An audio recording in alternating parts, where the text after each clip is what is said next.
यहाँ एक मनोरंजक और नैतिक शिक्षा से भरपूर हिंदी कहानी है, छत पर भागी देवरानी, जो बच्चों और बड़ों दोनों के लिए उपयुक्त है। छत पर भागी देवरानी, मॉरल स्टोरी, हिंदी बेटाइम कहानी। एक गांव में दो भाभियां रहती थीं, बड़ी भाभी सरला और छोटी भाभी गीता। दोनों के पति भाई थे और एक ही घर में संयुक्त परिवार की तरह रहते थे। बड़ी भाभी स्वभाव से थोड़ी कठोर और अनुशासन प्रिय थीं, जबकि छोटी भाभी गीता हंसमुख और चंचल स्वभाव की थी। सरला हर काम नियम से करती और चाहती थी कि गीता भी वैसा ही करे, मगर गीता कभी कभी मजाक में कोई काम टाल देती या कुछ चुपचाप कर देती।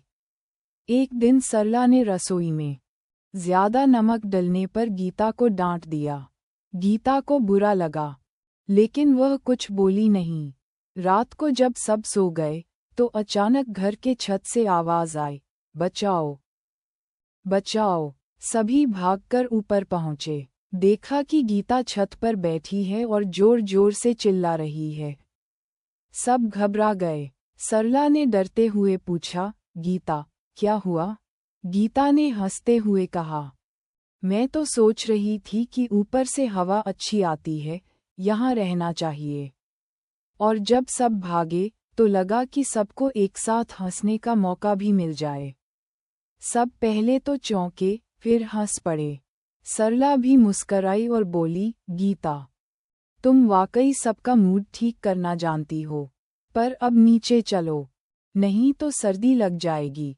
उस दिन के बाद सरला ने गीता की चंचलता को समझा और गीता ने भी ध्यान दिया कि उसकी मस्ती किसी को चोट न पहुंचाए। कहानी से सीख, मॉरल ऑफ द स्टोरी।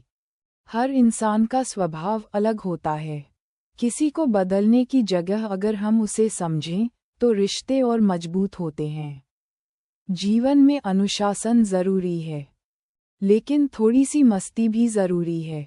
अगर आप चाहें तो मैं इस कहानी को और विस्तृत या एनिमेटेड संस्करण में भी लिख सकता हूँ, या दूसरी fairy tale, bedtime stories भी दे सकता हूँ।